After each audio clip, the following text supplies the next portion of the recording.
우리는 왜 국가에 복종해야 할까요? 물론 1차적으로 우리는 국가의 법을 따르지 않으면 처벌을 받기 때문에 국가의 법을 따릅니다. 하지만 만약 우리가 국가가 존재하기 전에 국가에 복종할지 말지를 선택할 수 있다면 우리는 어떤 선택을 할까요? 이것이 바로 사회계약론의 핵심 질문입니다. 사회계약론에는 3대장 철학자가 있습니다. 홉스, 로크, 그리고 루소인데요. 오늘은 그 셋 중에서도 가장 중요한 홉스의 주장을 살펴보도록 하겠습니다. 많이 알려져 있는 바와 같이 홉스는 독재 국가에도 복종을 해야 된다는 대단히 보수적인 주장을 합니다. 하지만 홉스의 주장에는 사람들이 생각하는 것보다 평등과 개인을 옹호하는 급진적인 사상이 담겨 있습니다. 그럼 지금부터 차근차근 홉스의 주장을 알아보도록 합시다. 영국 철학자 홉스는 스페인 침공 시기에 태어났습니다. 미숙아로 태어난 홉스는 다음과 같은 말을 남겼습니다. 어머니는 쌍둥이를 낳았다. 나와 공포다. 스페인 침공 가운데 탄생해서 영국의 종교전쟁을 거치는 등 홉스는 그렇게 순탄치 않은 시대에 살았습니다. 이런 그의 배경은 그의 철학을 이해하는 데 중요한 단서가 됩니다. 홉스는 어떻게 평화를 유지할 수 있을지 아마도 가장 처절하게 사유한 철학자일 것입니다. 이 사유의 결과가 영어로 쓰여진 철학서 중 가장 중요한 저서인 리바이어던입니다. 리바이어던은 성경 욥기 41장에서 나오는 괴수에서 따온 제목입니다. 신의 절대적인 권능을 나타내기 위해 등장하는 괴수인데요. 홉스가 이렇게 책의 제목을 리바이어던이라고 정한 이유는 국가의 절대적인 권력을 상징적으로 표현하기 위해서입니다. 홉스는 절대적인 권력을 가진 그리고 사람들이 복종해야 되는 국가가 필요하다고 생각했습니다. 이런 홉스의 주장을 이해하기 위해서는 그가 설명하고 있는 자연상태와 사회계약이라는 개념을 이해할 필요가 있습니다. 홉스는 국가가 존재하기 전의 상태를 자연상태라고 정의합니다. 이전 로크 영상에서도 이 개념이 나왔었죠? 아무튼 홉스에게 이 자연상태는 사람들이 서로를 불신하고 해하는 폭력적인 상태입니다. 국가가 존재하기 전의 자연상태는 왜 폭력적일까요? 홉스는 경쟁적인 인간의 본성 때문이라고 말합니다. 인간은 권력, 안전, 그리고 명예를 추구하는 존재입니다. 그리고 이 세 가지를 위해 사람들은 끊임없이 경쟁합니다. 중재자가 없는 자연상태에서 사람들은 이 세 가지를 무절제하게 추구합니다. 그리고 이를 추구하기 위해 다른 사람들을 해하기까지 합니다. 이와 관련하여 홉스의 흥미로운 주장은 사람들은 작은 미소 때문에 사람을 죽이기까지 한다는 것입니다. 저 사람이 나의 친구를 향해서는 미소를 지었지만 나를 향해서는 미소를 짓지 않아 질투심에 불타올라 살인까지 저지를 수 있다는 것이죠. 굉장히 냉소적인 인간관이죠. 하지만 이 자연상태는 평등합니다. 홉스가 자연상태가 평등하다고 주장하는 이유가 매우 특이한데요. 홉스는 사람들이 신체적, 지적 능력이 같기 때문에 평등하다고 하지 않습니다. 모두는 모두를 죽일 수 있는 능력이 있기 때문에 평등합니다.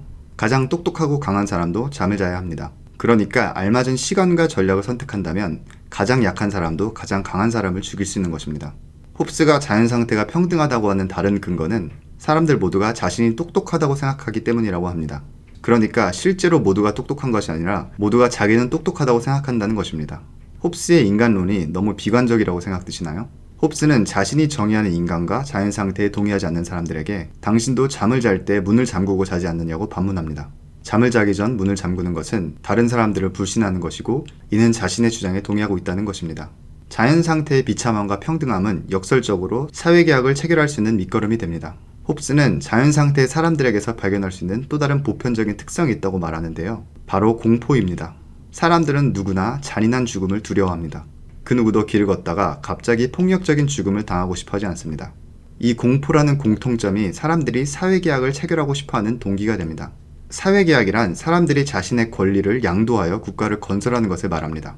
자연상태의 사람들은 무절제하게 권력, 안전, 명예를 추구하는 권리를 내려놓고 이를 전적으로 국가에 양도합니다. 그리고 이 결과로 국가는 절대적인 권력을 갖게 됩니다. 홉스는 단순한 약속은 절대로 이행되지 않는다고 말하는데요. 약속은 그 약속을 이행할 수 있게 하는 칼이 존재할 때만 이행될 수 있습니다. 정말 비관적인 인간관이죠. 아무튼 자연상태의 사람들은 사회계약을 통해 이 칼을 국가에 쥐어주는 것입니다. 홉스에게 자연상태는 비참함과 공포로 가득한 하지만 평등한 상태입니다. 사람들은 국가를 만들어 자연상태에서 탈출하고 싶어합니다. 인공적으로 건설된 리바이어던, 즉 국가는 사람들의 권리를 양도받아 절대적인 권력을 휘두르게 됩니다. 그리고 이 국가를 통해서 사람들은 자신의 안전을 지킬 수 있게 됩니다. 그럼 홉스의 주장에 대해서 조금 더 생각해 보도록 합시다. 쉽게 알 수 있듯이 홉스의 주장은 매우 보수적입니다. 그러니까 지독하게 현상 유지를 추구하고 있습니다. 홉스는 어떤 형태의 국가든 무정부 상태보다는 낫다고 말하는데요. 절대왕정과 독재 국가도 여기에 포함됩니다. 홉스에게 국가에 불복하는 것은 평화를 해치는 일이고 더 나아가 자신의 안전을 해하는 길입니다. 당시 영국은 종교전쟁으로 인한 내전 상태였습니다. 홉스는 성경 해석을 두고 전쟁을 치르는 것은 바람직하지 않다고 말하는데요. 성경 해석의 권한을 전적으로 국가에 맡기고 사람들은 그 결정에 따라야 된다고 말합니다. 이와 관련한 홉스의 주장을 자세히 다루진 않겠지만 홉스는 무엇이 옳고 그른지 따지는 정의에 기반하여 국가를 건설하려는 시도는 위험하다고 말합니다.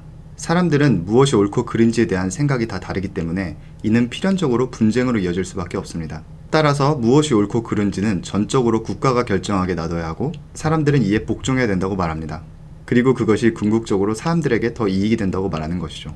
놀랍지 않게 홉스는 절대 왕정을 옹호하는데요. 우리는 민주주의의 삼권 분립이 바람직하다고 생각합니다. 하지만 홉스는 국가의 결정권을 가진 주체가 여럿이면 필연적으로 분쟁이 일어날 수밖에 없다고 말합니다. 국가를 유지하기 위해서는 하나의 주체가 모든 결정을 내려야 된다는 것입니다. 우리는 홉스의 주장이 시대착오적이라고 생각하기 쉽지만 이는 삼권 분립에 대한 근본적인 비판이기도 합니다. 정부 부처가 나뉘어 서로를 견제하고 있는 것처럼 보이지만 국가가 유지되기 위해서는 한쪽으로 권력이 쏠릴 수밖에 없다는 것을 홉스는 주장하고 있기 때문입니다. 그렇다면 홉스의 사상은 현상유지를 추구하는 보수적인 사상에 불과한 것일까요? 홉스는 정치 철학사의 중요한 전환을 가지고 옵니다. 그는 바로 현대적인 의미의 평등과 개인을 주장하고 있습니다. 우선 홉스의 정치 사상은 급진적으로 평등주의적입니다. 홉스는 사람들이 정치적으로 평등하다고 말하고 있습니다. 사람들은 신체적, 지적 능력 차이가 있지만 이 차이는 정치적으로 전혀 중요하지 않습니다. 중요한 것은 모두가 모두를 죽일 수 있다는 것입니다. 따라서 사람들은 근본적으로 평등한 것입니다. 그리고 홉스가 주장하고 있는 국가는 이런 평등함 위에 세워진 국가입니다. 페미니스트 학자들이 사회계약론을 비판함에 있어서 성불평등을 지적하는 경우가 많은데요.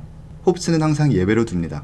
여성이 남성보다 신체적으로 약하지만 여성은 남성을 죽일 수 있습니다. 그러니까 양성이 평등한 것이죠. 다소 충격적일 수 있지만 아무튼 우린 홉스의 사상에서 현대적인 평등의 기원을 발견할 수 있습니다. 또한 홉스의 정치 사상은 개인에서 시작합니다.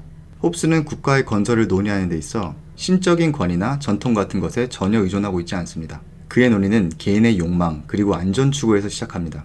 우리는 사회와 국가를 상상할 때 개인으로부터 시작합니다. 이런 정치적 개인을 발견한 첫 철학자 중 하나가 바로 홉스입니다. 홉스는 절대 왕정을 옹호하는 꽉 막힌 사상가라는 편견이 있는데요. 이는 틀리진 않았지만 반만 맞는 이야기입니다. 홉스는 평등과 개인을 진지하게 고려했기 때문입니다. 그리고 홉스 주장의 보수적인 측면 역시 우리가 그렇게 쉽게 반박할 수 있는 주장이 아닙니다. 홉스는 여전히 영향력이 있는 철학자입니다. 저는 이런 철학자들을 읽을 때마다 정말 천재라고 감탄을 하게 되는데요. 홉스를 우리가 살고 있는 근대 국가를 디자인한 철학자라고 말해도 과장은 아닐 것입니다. 이런 홉스를 싫어하는 사람들이 많은데요. 특히 현상유지를 추구하는 그의 지독한 보수성을 비판하는 경우가 많습니다. 하지만 홉스는 이런 사람들에게 다음과 같이 대물을 것 같습니다. 그래서 밤에 문은 잠그고 자니?